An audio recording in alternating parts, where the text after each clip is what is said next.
Welcome everybody to our third installment of Tour Tuesday.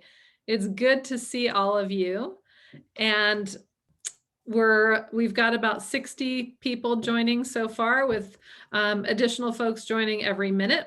So thank you so much for joining us. It's great to see you.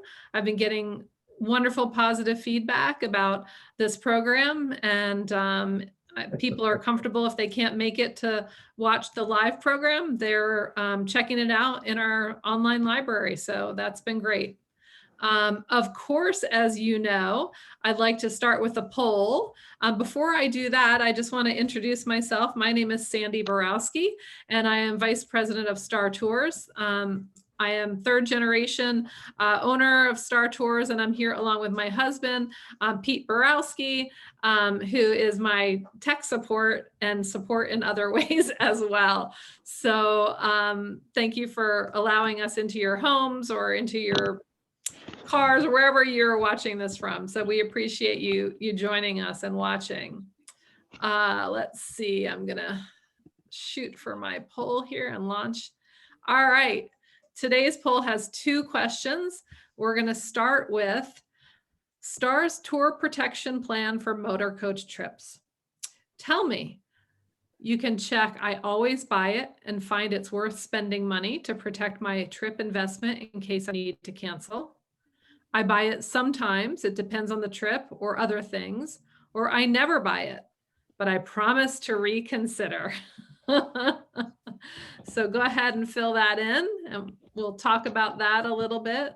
You can just click the button that most applies to you. Wow, okay. All right, you guys are doing well. It's a little different than I thought it would be, but it's coming out. And the second question is, how many feet long is a Star motor coach? How many feet long is a Star motor coach? So, you know, I hope you don't get this one wrong. Let's see. Tour directors, you should not be participating in this second question. It's a little bit cheating, but that's okay. So you guys can fill out your answers to number 1 and number 2. And I'll end the poll in just a half a minute or so. So go ahead and finish entering what you need to enter. Excellent. Oh, it's even giving you it's watching the time. 80% of you have voted. So those of you who haven't voted, go ahead and place your vote. And we'll go ahead and end the poll. I hope when I end it, I can see the results. So we'll try. Excellent. I can. All right. And I'm going to share the results with you. So it turns out that about half of you always buy tour protection, and you want to protect your trip investment. And I think that's wonderful. That's great. A quarter of you buy it sometimes, and a quarter of you never buy it. I want to take a quick opportunity to talk to those folks that either buy it sometimes or never buy it. There has never been a better time to buy tour protection as there is now, especially during COVID. And if you're not sure what our tour protection plan is, it is like a cancellation protection. It allows you to cancel for any reason, no questions asked, right up until the time the trip departs, as long as you call us to cancel. So that's what STAR's tour protection is. Highly recommend it. Those of you, many of you who didn't buy it once may have experienced something and they wish they did buy it, and they have since started buying it. We hear that story all the time. So it is worth it to protect your investment. For multi-day trips, you don't even need to purchase this until 45 days prior to your trip when you make your final payment. So highly recommend that that you make the decision to purchase the tour protection. And I will tell you, the most people thought the bus length was between 50 and 54 feet long. Those 10 people that voted for that are wrong. I'm so sorry, but the correct answer is 45 feet. So a star bus is 45 feet long. So I guess, I thought I was even like putting it right in the middle. I thought I was gonna, give it away, but not all of you knew that. So now you can say that you learned something new every day. So if you had 45 in your head as the exact same answer, raise your hand and I will give you up. I see Susan. Let's see. I see Marcel. There's Ellen. So there's definitely a few of you that knew it was 45 feet. So congratulations. I'm impressed with your knowledge. So we are going to kick off today. Before we kick off, I want to all the tour directors that are on here wave and say hi. So your travelers can recognize you. I see Evie and Jean and Carol, and I know Penny's on here. I can't see her. I don't know if she's on video, and we have a special guest tonight, John Cebarowski, who is going to wave. He's going to wave now, John, and then we'll unmute him later when it's time for him to talk, which is actually just in a few seconds. So we're honored to have John here with us today to talk about Nova Scotia, one of his favorite all-time trips. So it's time for me to start sharing my screen. And all right. Yes.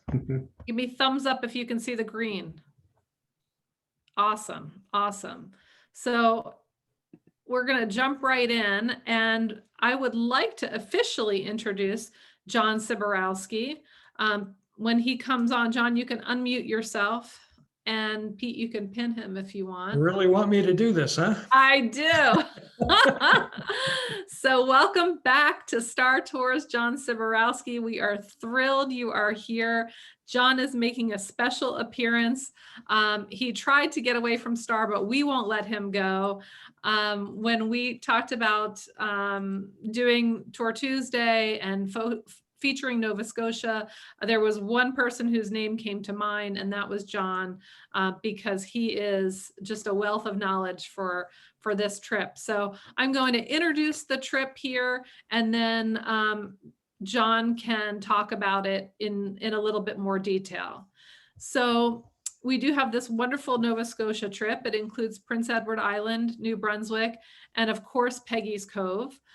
There is one departure date this year. Normally we have 2 departure dates, and the second departure date includes the Tattoo Festival. But this year, it being, COVID and everything, I don't believe they're even having the Tattoo Festival this year. So we'll bring that back in 2022. And as many of you astute travelers know, the Canadian border is still closed and they have not announced when it will reopen. However, we are feeling positive and thinking positive here that it will reopen by the summer. If for some reason it does not reopen, then we will likely just postpone this trip to next year. But let's all think positive and hope that the Canadian border is open so we can all hop across it and proceed on this trip. So as you can see, there are 12 meals included in this trip. It's that's not right. It's not a 7-day, 6-night trip. That's my fault. It's a 9-day, 8-night trip. And you can see the pricing here. So I'm going to let John take it away, and he's going to go through the itinerary with you step by step. All right. Can everybody hear me? Yes. All right, coming through. All right. I understand that many of you are getting your vaccines, which is, a good sign. And I should tell you a little bit about my experience with the vaccine. And it might be helpful for you to know this because if you want to ward off any after effects from your shot, you take the 2-shot step each time you go. First one is either your Moderna or your Pfizer, whichever one is available, followed in rapid succession by a shot of either Jack Daniels or Jim Beam. And I guarantee you that everything will be fine.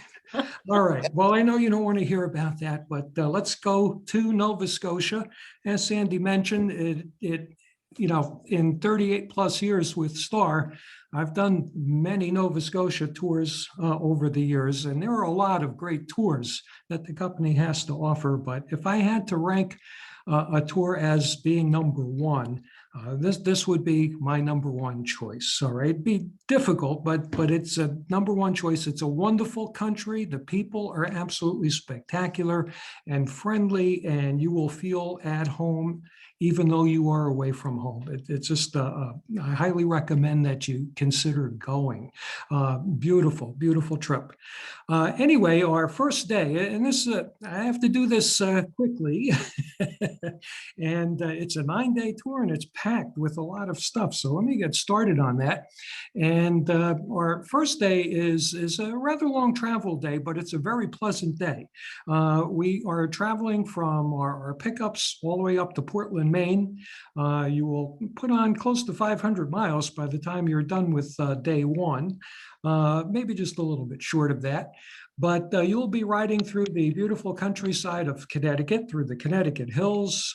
You will ride into Massachusetts and travel through the Worcester Hills, through the Merrimack Valley, and a little bit along the north coast of Massachusetts as we cross the border into the little bit of New Hampshire that borders the ocean, about a 16-mile stretch of road there, across the Piscataqua River at Portsmouth, and then our destination for day one will be just outside of Portland, Maine.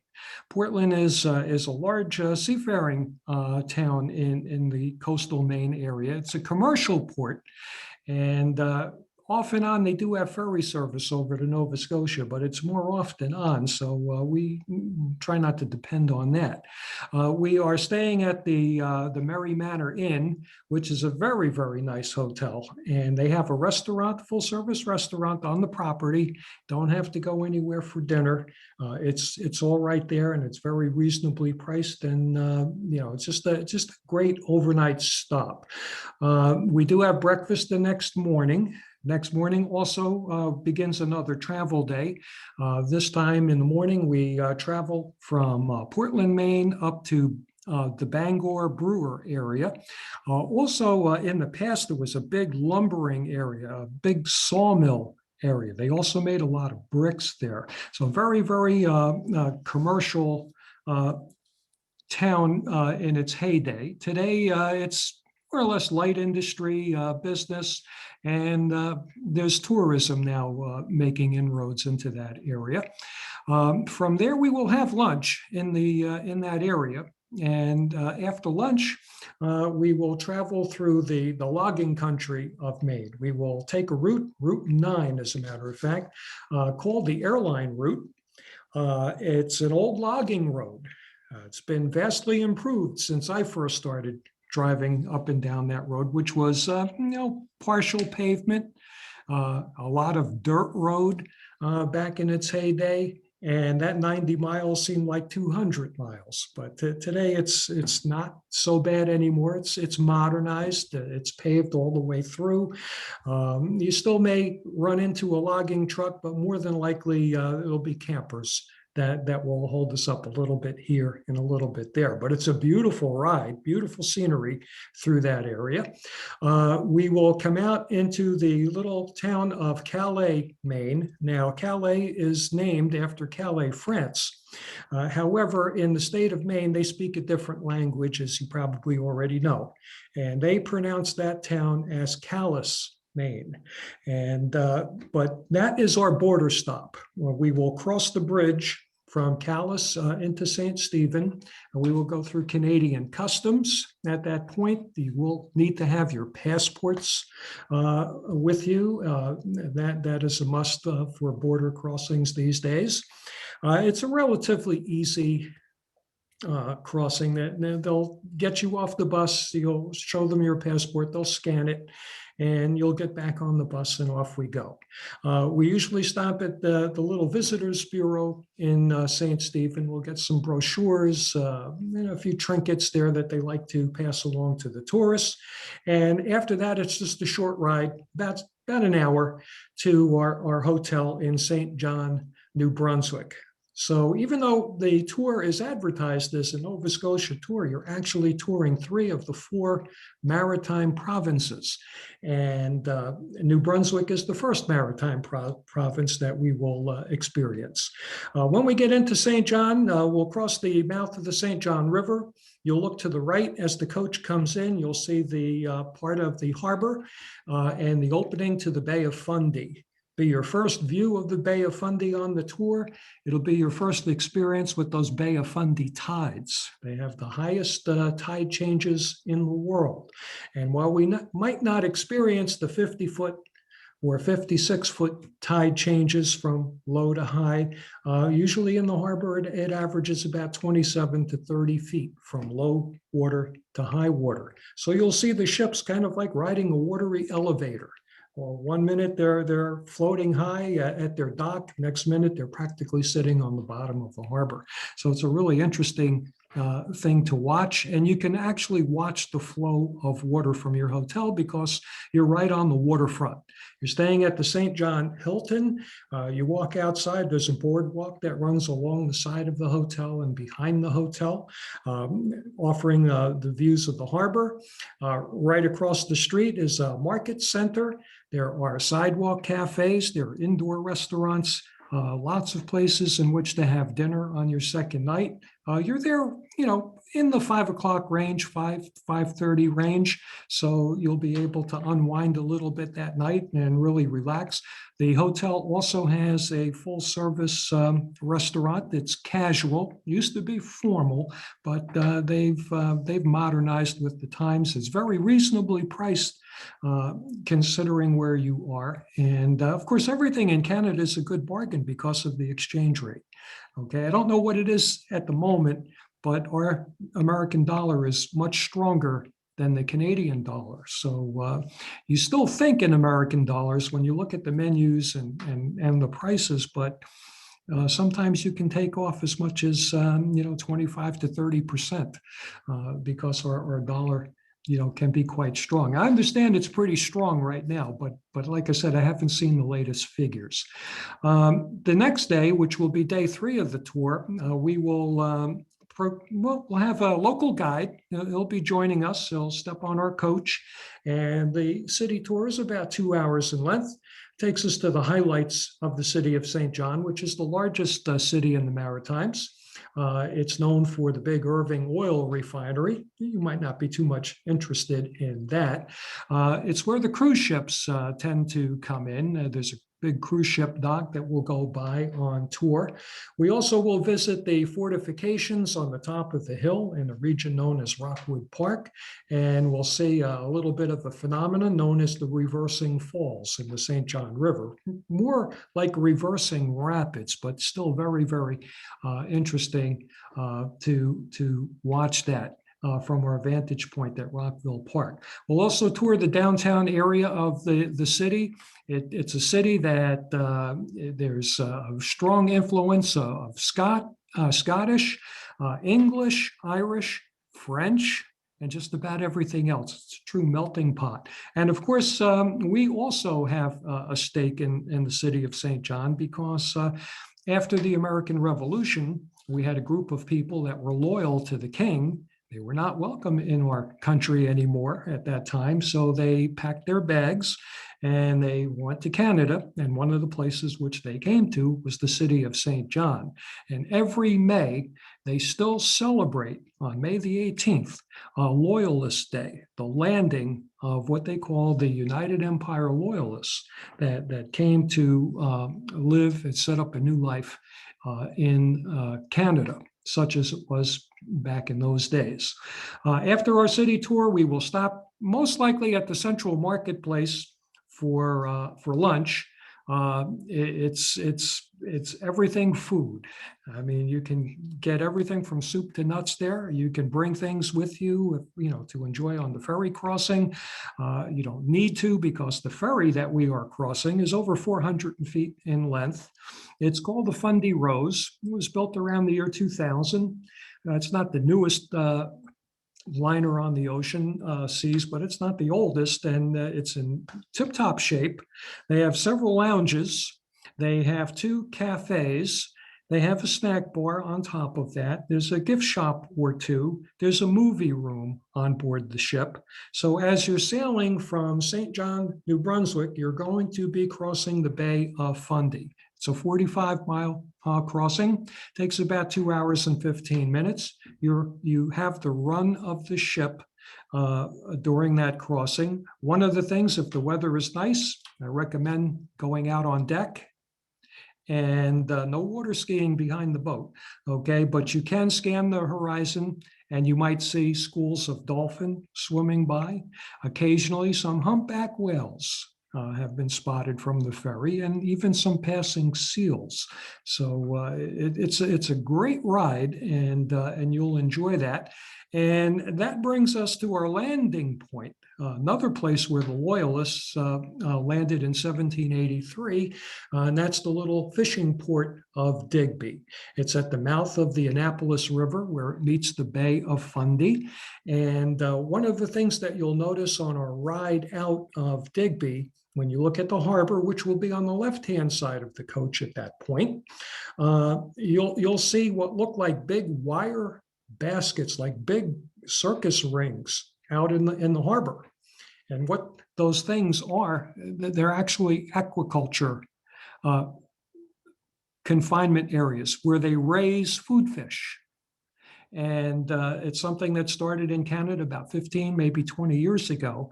And it's been quite successful. You probably notice when you go to the supermarket, and if you want to buy some seafood and you go to the seafood counter, you'll see on the little sign, farm raised. That's what they mean by farm raised. These food fish are not free to roam the wild. They're grown in a confined area like a pen. And when the time is right, they are harvested and sent to market. So you'll see that. It's a very big industry in Digby today. They also are known for their big scallop fleet. They go out scallop fishing, even in the wintertime. And it's just quite interesting to see the eclectic mix of boats out at the mouth of the Annapolis River heading out to sea. We will ride through the Annapolis Valley on our way to the Old Orchard Inn, which is our home for the third night. You might notice a picture in your screen there, a man dressed in colonial regalia there, ringing that bell. He is the town crier. His name is Mr. Lloyd Smith. He's a wonderful, wonderful gentleman, and he will, over dinner, he'll be joining you for dinner, which is included at the Old Orchard Inn, and he will tell you what it's like to be the town crier and how you get to become a town crier. He has a very, very interesting and storied past, and I'm not going to steal his thunder. He'll give you the whole story when you are there. The Old Orchard Inn is aptly named because the Annapolis Valley is known for its apple orchards, peach orchards, pear orchards. And when you're on the property, it is going to be in August. Don't be surprised to see some ripe apples growing on the apple trees on the property. And people have been known to pick an apple or two, wash it off, and have themselves a nice little tasty treat there. So that's the Old Orchard Inn, a wonderful hotel. I think that you'll really enjoy your stay there. Also, they have a viewing deck. And if you go on the viewing deck, it'll be a little bit of a distant view, but I think they do have those little stand-up binoculars on the end of the platform there. You can see what's known as the Minas Basin in the Bay of Fundy. And the Minas Basin is where the world's highest tides have been recorded. And the highest tide that I'm aware of that has occurred there in the past has been 56 feet from low water to high water. When I mean low water, there is no water. You walk on the ocean floor at low tide. Be lucky that you don't sink up to your knees there in the mud, but people do go out there, and of course you have to watch the tide very carefully. It comes in very fast. And within 6 hours and 15 minutes, what was once high and dry can be covered by over 50 feet of water. So you don't want to be stuck out there during incoming tide. John, But you can see that. Before we go to day 4, I'm going to give you a little hint. These folks are getting the whole tour. We've got to leave something for them to buy. Okay, gotcha. All righty. On day 4, Grand Prix. Would be a good thing if you could get a copy of the poem of Evangeline. And it was written by Henry Wadsworth Longfellow, and it tells you the story of an event that happened there in 1755, the Great Expulsion of the French. So the French and the English always vied for control of that part of Canada. The French ultimately lost, and they were deported, not with good results in many cases. And you will learn the story when you're at Grand Prix. We will push off for Halifax by way of Peggy's Cove, one of the most photographed areas in eastern Canada. You might see artists with their easels set up. You'll see people taking pictures, people just strolling the rocks, along the seacoast. Very, very rugged, very beautiful. There's an old lighthouse, an old village. A good place to have lunch there would be the Southwestern Restaurant. And after that, of course, after some free time, we will head over to Halifax. Our home for the next 2 nights would be the Courtyard Marriott. It's right on the waterfront. And you can stroll out of the hotel and go right out onto the Halifax boardwalk, which will take you downtown. You are already in downtown, but where everything is located would be kind of to the left of the hotel. And on your free time, which you will have the next day, you might want to take in the Maritime Museum, or just stroll through the shops and through the various activities that they have set up on the boardwalk throughout the day to enjoy. Most of it is free, except for the museum. There's a nominal charge to get into the museum, but it's well worth it. It's a great museum. You'll even see artifacts from the Titanic there.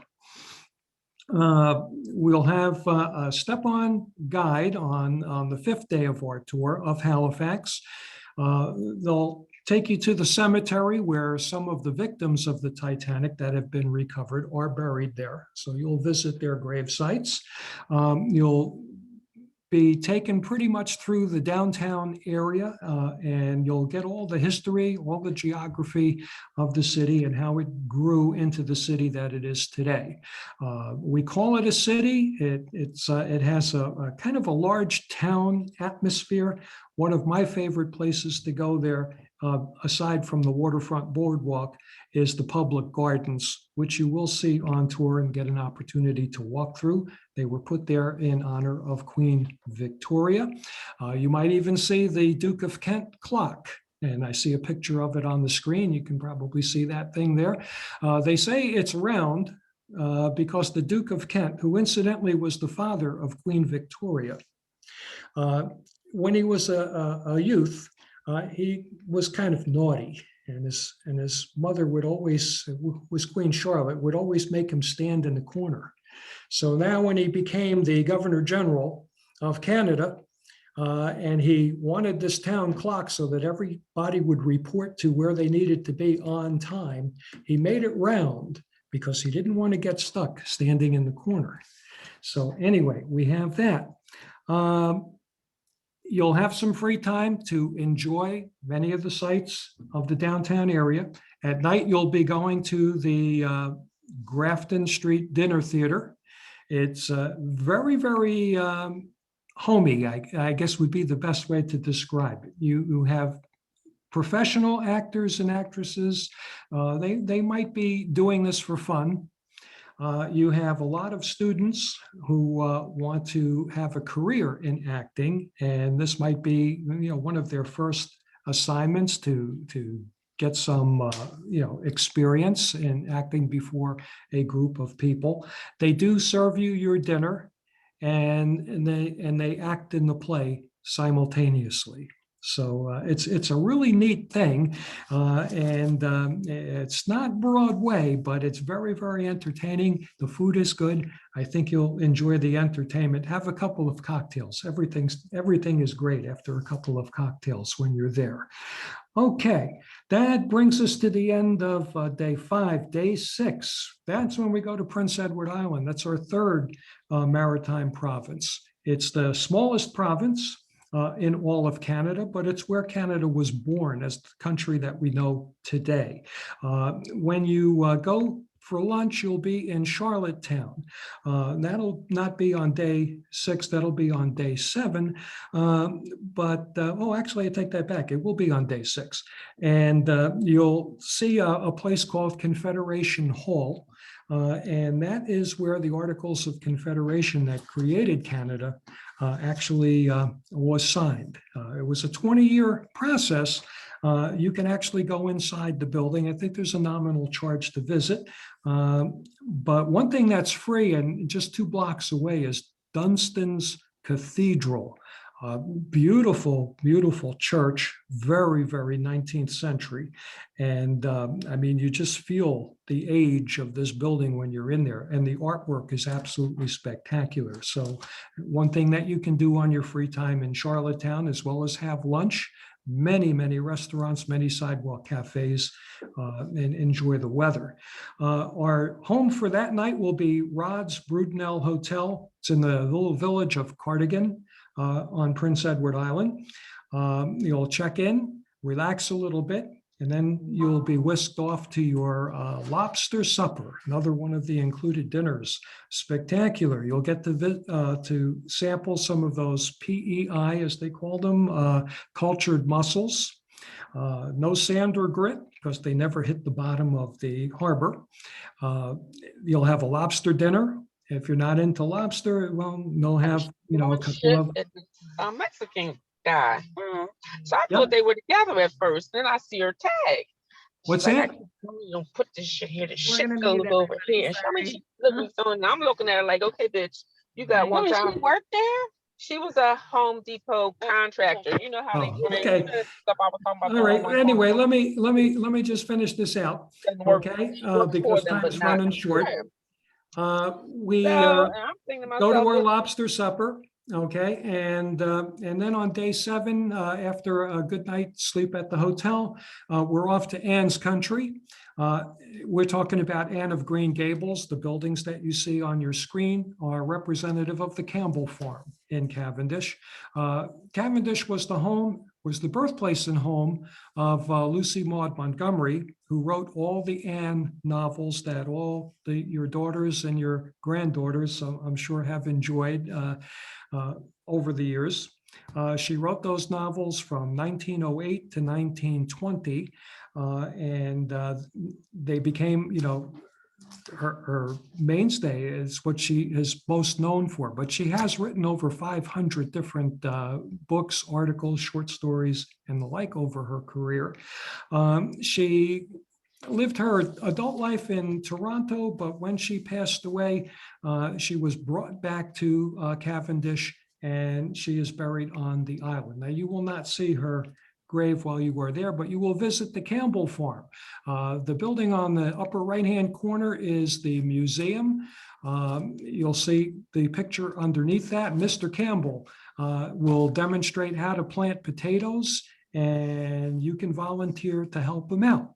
And if you don't mind getting your hands into that red clay that they have, that brownish red clay that they have on that part of the island. Okay, and we have a carriage ride that is scheduled while you're there. So you'll ride around the farm in a horse-drawn carriage. You'll also be invited to Mrs. Campbell's tea party. So you'll have tea and homemade cookies and things like that they have there. It's just a nice, delightful part of your tour when you are there. After that, we'll head up to Borden, which is our jumping off point on Prince Edward Island. We'll stop at the Gateway Village for some lunch and some souvenir shopping. Then we cross the big Confederation Bridge, an 8-mile long bridge that crosses the Northumberland Strait. Replaced the ferry line, and we used to have to take that ferry to get on and off the island. Ferry ride was 45 minutes, but the wait to get on the ferry could be anywhere from 2.5 to 3 hours. So that was a good part of our day, just waiting for the ferry. We don't have to do that anymore. We cross on the bridge. It's just a 12-minute crossing with the coach. And then we are in the wilds of New Brunswick again, and we're through the rural areas. On the way back to the St. John Hilton, we'll pass dairy farms, some logging country. We'll be back into civilization. And of course, when you get back to the St. John, you can visit one of the restaurants that maybe you didn't get a chance to visit the first time that you stayed there. And of course, our last 2 days are our ride home, basically retracing our steps from the first 2 days. You will stay overnight in Waltham, Massachusetts, about 15 miles or so just outside of Boston. And you'll have a nice night there, breakfast the next morning, and an early home on day 9, usually home by dinner time on day 9. I think I covered it all. Great job, John.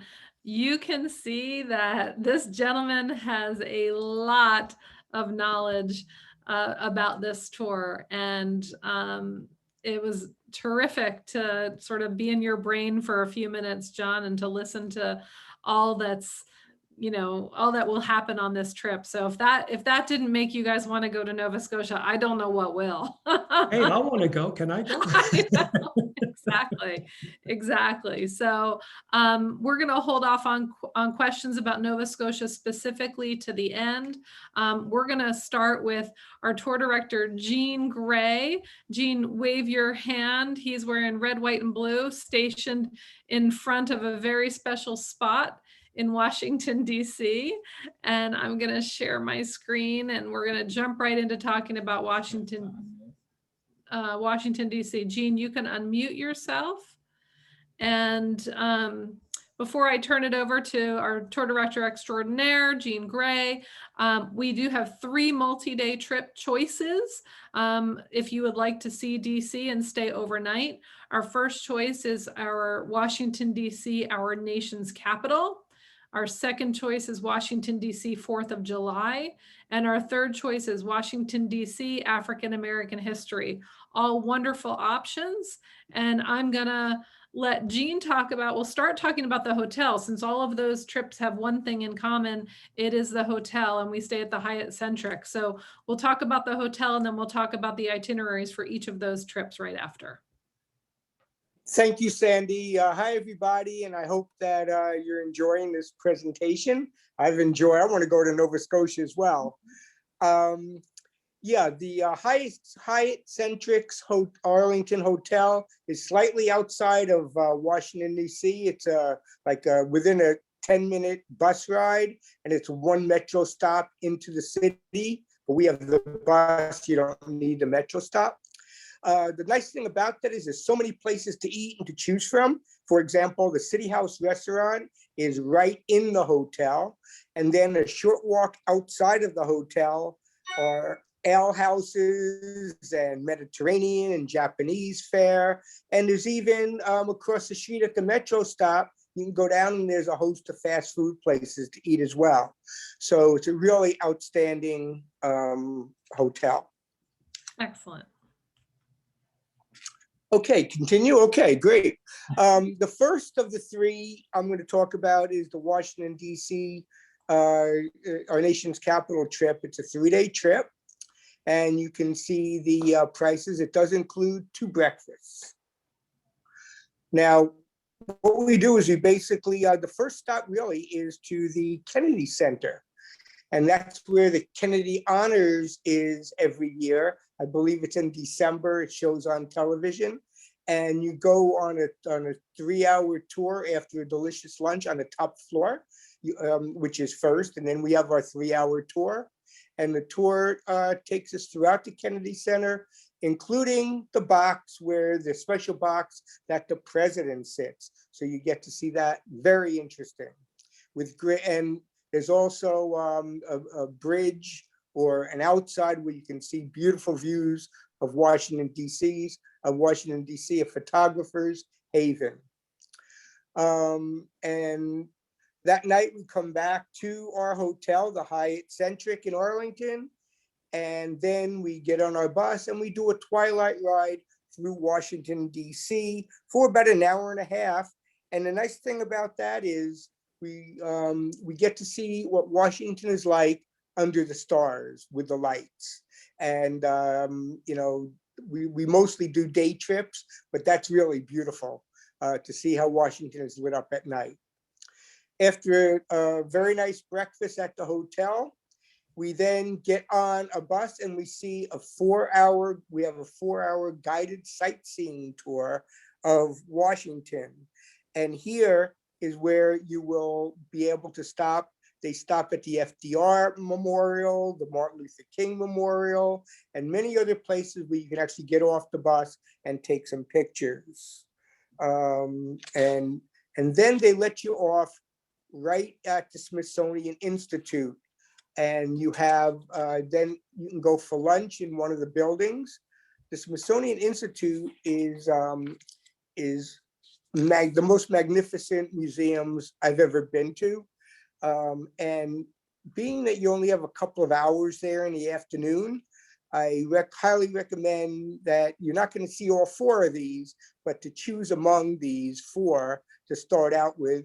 The Air and Space Museum is magnificent, inclusive of the Wright brothers plane.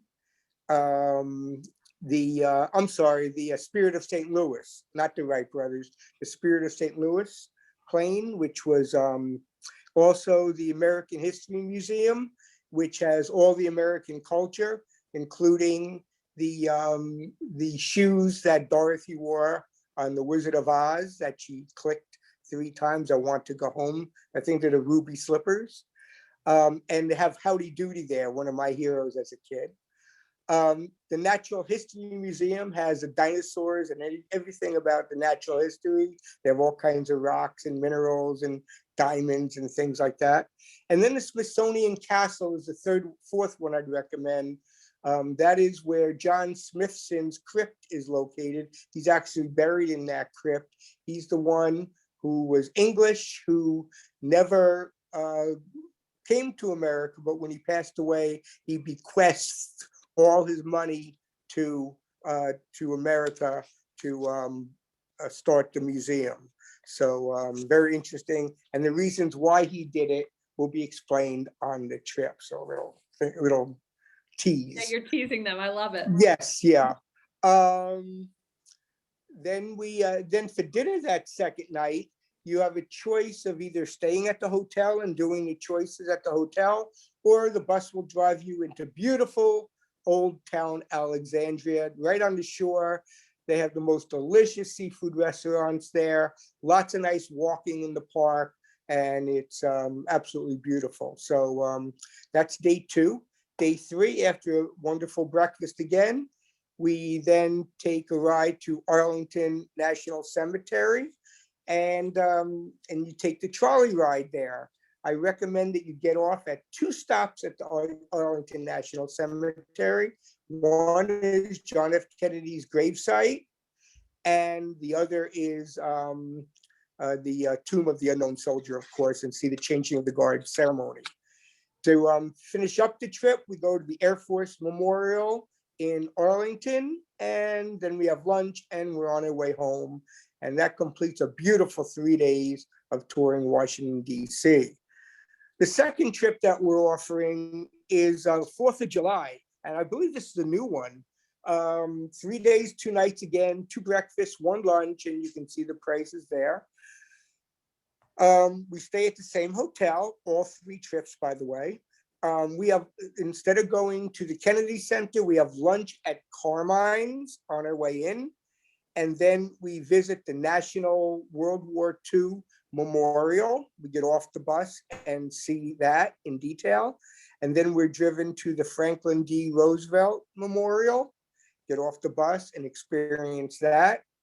And then we go back to the hotel for dinner and the same choices for dinner apply. Day 2 for this Washington, D.C. 4th of July. This is the 4th of July. We actually travel to D.C.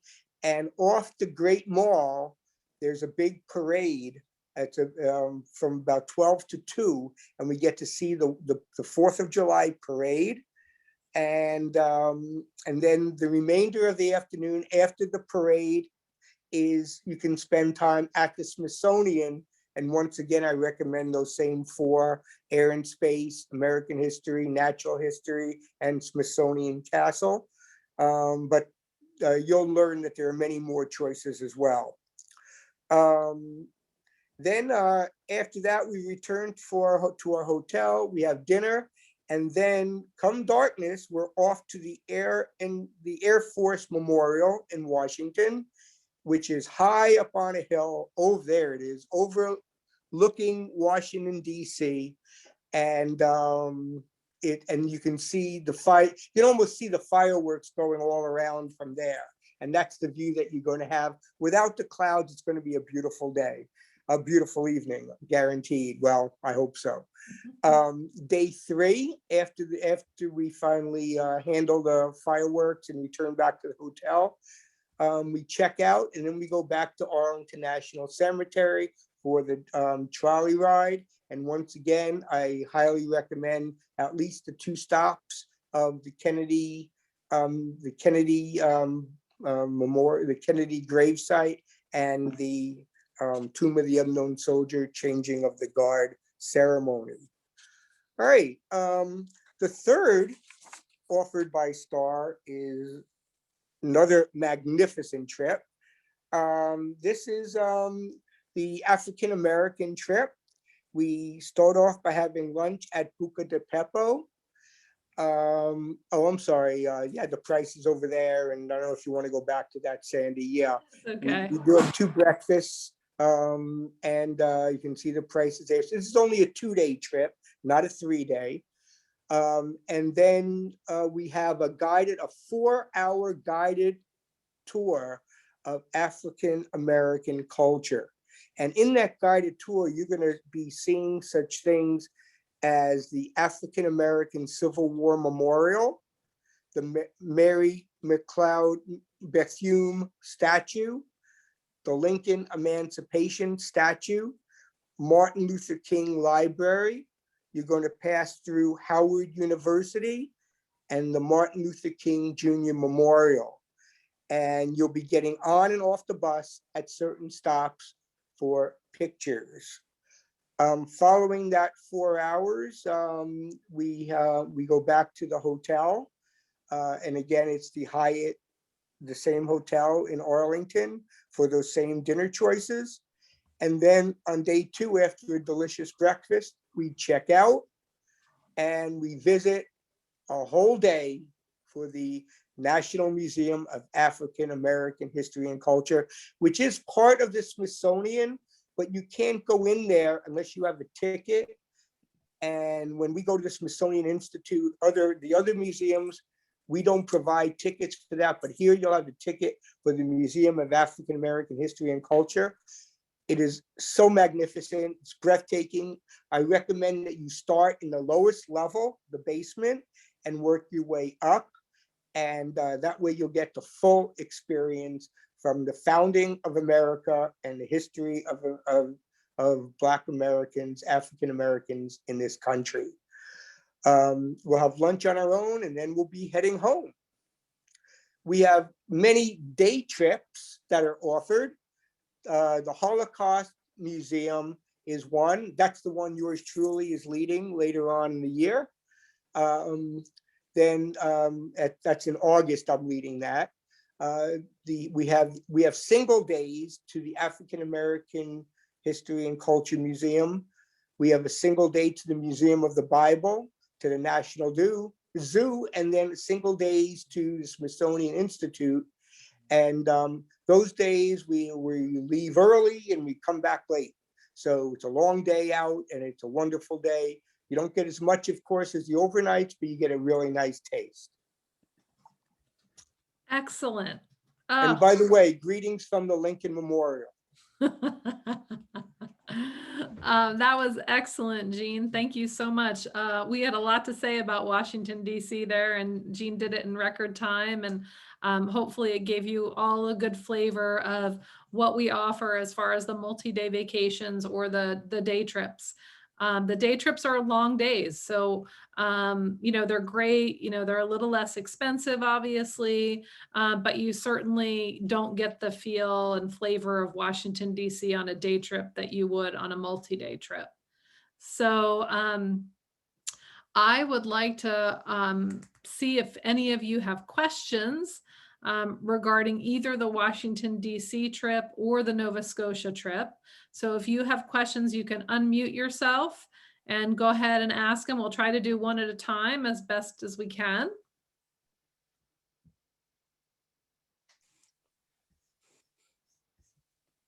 There's no doubt that Jean and John did a great job. They probably answered the questions that you never even thought you had but before you asked it. So, I see a hand raised. Hi, somebody put this in the chat about, was there an alternative to the lobster dinner in Nova Scotia? There usually is an alternative. John, if you know it, go ahead and tell us.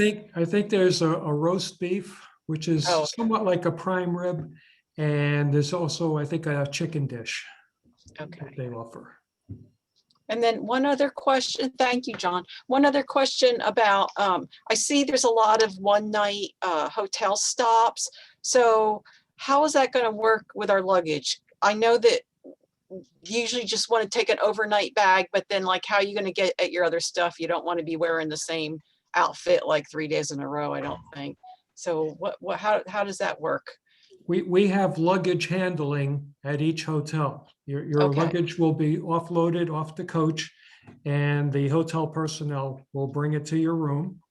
And then in the morning, they pick it up at a certain time, which will be announced, and they bring it back to the coach for you. So you don't have to worry about dragging it here, there, and everywhere. It'll be done for you. Okay. Okay. Thank And you. You don't really need an overnight bag. Yeah, you won't need an overnight bag. You'll have one large suitcase that will be brought to and from your room at each stop. Good question. Thank you. You're welcome. Joyce had her hand up, and then we'll do Kathy after Joyce. Yes, hi. Several years ago when I took the trip to DC and we went to Alexandria, we had time to tour Alexandria. We had a couple of hours. Are we still going to be able to do that? Alexandria? Not on this trip. Go ahead. Yeah, no, not on, no, it's only a dinner choice. And we're there from about 6 to maybe 8. And maybe if the bus driver and tour director are excellent, they'll make it 8:30. And then they'll take you back, but there's really no time to really tour. We do from time to time offer trips that have a stop in Old Town Alexandria, if you want to spend more time there. I recommend going. It was so beautiful. And the time we went, it was in October, so it was Halloween. And there were people, actors on the street doing reenactments of colonial life. I don't know. It was amazing. We loved it. Loved it. That's amazing. Don't you love that when you're somewhere and something special is happening that you just happen to be there for? It really makes it so much more memorable. Kathy, what was your question? I was wondering if there were any other water crossings besides the one John spoke about from Digby to St. John's. Yes, there is. From Caribou, Nova Scotia to Wood Island, Prince Edward Island. It's that crossing is about an hour and 5 minutes from dock to dock. And then do we take that same crossing back from St. John's to Digby? No, we will go through the Annapolis Valley to Peggy's Cove, Halifax, and then we cross to a different part of Nova Scotia to get to Caribou, near where the original Scottish settlers landed in a village of Pictou. We'll go past that into Caribou, which is just basically a little town that has the ferry terminal. and you'll take that ferry over to Prince Edward Island. And to get back over the last stretch of water, we take the Confederation Bridge. Okay, thank you. You're welcome. Excellent. Ellen, did you have a question? Yeah, what precautions do you take, being that we're still dealing with COVID on the bus? Sure. And that's kind of a long question or a long answer. It's a good question, long answer. And I invite everybody to go to startours.com, and we do have lots of information related to COVID on that website. If you click on tours and then COVID-19, basically you'll find that if you're traveling solo, we won't have anybody seated next to you that you don't know. So that's going to leave some seats open throughout the bus. And we're also not filling the first 2 rows of the bus right now. So it is likely that the capacity of the bus will be anywhere from 10 to 50% less. It just depends on how many people are signed up for that trip. But you will likely be sitting in front or behind or across from people, which is why we are requiring masks during travel.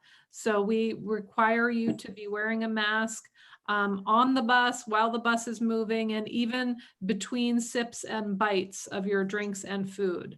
So we want to be extra careful not to spread any germs. We did run trips very successfully last fall during COVID, during the height in some cases of COVID, and we ran all these trips without incident, and we want to continue to be able to do that going forward. So if you want more information, we also have a video on how we keep the buses disinfected and clean. That is on that website as well. So I know I answered your question partially, but I feel strongly that I do want people to go to the website so you can see really what the how much effort and work we're putting on to the tours to make sure that they go off without a hitch. Thank you. We did a poll on the first tour Tuesday of what people's vaccination status was. So we asked, are you fully vaccinated? Will you be fully vaccinated before you travel? And are you unsure, or are you not getting vaccinated? And 97% of our travelers or people that were on tour Tuesday said they either are vaccinated or will be vaccinated before they travel. And the 3% were unsure. 0 people responded that they were not getting vaccinated. So we feel really good that the large majority of people on the trip, on every trip, will be vaccinated. And that will be another effort that we all as a community will be taking to make sure the trips go off without a hitch. Thank you. Sandy? Yes. Helena, you partially answered my question. Are you required to have proof of the vaccine in order to go in to cross the border? Well, they haven't announced that yet. Assuming you mean the border of Canada. Canada, yes. Yeah, they haven't announced it yet. I would imagine they will likely announce that you either need proof of a vaccination or you will have to have a negative COVID test within 3 days of departure. So I would plan on doing one of those things. Again, this is just me thinking that's going to be part of the opening strategy for the border. I've been hearing this is related to our national park system, et cetera. So again, I think that, yes, our travelers should plan on getting vaccinated, or at least having a negative COVID test. And Barb or Art just posted that Pfizer might need a 3rd shot 6 months after your 2nd dose. Yes, we're following all of that information, and you know, things are changing daily here. So we will be alerting people within plenty of time before your trip departs if you need to either get a booster or a COVID test or what have you. We really are doing a good job sort of following all that's happening, but it changes daily. So trust that we will communicate any changes or any requirements with you. So thanks for that good question. All right, thank you. we'll take one final question, if there is one. I love it. No questions and the birds are chirping. So it is April 20th. That's 10 days left before our coupons expire. So don't delay. These will expire. I'm not extending them. So we do hope that you decide to travel with us, and you can use some of these money saving coupons, because they are really a good discount off of the trips. And Nova Scotia, that'd be a $30 discount. So can't pass that up. There are 2 ways to book your trip. Deb is our travel advisor. However, she has a bunch of helpers, of which I am one of them. So anybody from Audrey to myself to Tina to Chris to Cassie or Cassandra, we are all available, available, and ready to make your reservation and take care of you. And then, of course, you can book online 24/7 if you'd like. So I say 2 ways to book your trip, but there's lots of lots of ways that you can book your trip. All right, and we end every Tour Tuesday with a special congratulations. And this winner, I don't believe is on video, but listen for your name. If you hear your name, the winner is Tom George. Tom, let's see if we can find you. If you can come off, if you can turn on your video or even turn on your microphone, let us know you're there, Tom George. My kids just got home, so that it might be getting loud because they didn't know. So Tom George is the winner. He apparently is not able to turn on his video right now, but congratulations, Tom. We will be in touch with you regarding your $25 gift card. So that ends our Tour Tuesday for April 20th. Please join us next Tour Tuesday. Does anyone know what the, let's see what the date is? I'm gonna look it up really quick. What's that? April 27th. Oh, no, we're skipping. We go every other week. So actually our next Tour Tuesday is May 4th. And we will be talking about our Mayflower fly vacations. We have wonderful vacations, the Albuquerque Balloon Fiesta, the Great Buffalo Roundup of the Black Hills, which is a special first time effort for us, and the Tournament of Roses Parade, which is a Southern California New Year. So 3 wonderful tours to discuss, all from Mayflower Tours and Star Tours, packages that together for everybody. So join us. We'll send an email and we'll post on Facebook to remind you, but May 4th is the day. So we hope you can join us. Thank you so much, everyone. And we look forward to seeing you next time. Thank you especially to Jean and John. Really appreciate your love for travel that certainly shined through today, and your knowledge. It was well received by everybody. So thank you so much, and be safe, everyone. Yes, thank you, Sandy. You're welcome. Thank you very, very much. Travels, everyone. Bye-bye. now. Bye. All right, thank you, Okay, everyone. thank you. Thank you very much. You're welcome. Bye-bye. Bye-bye. Good night. Good night.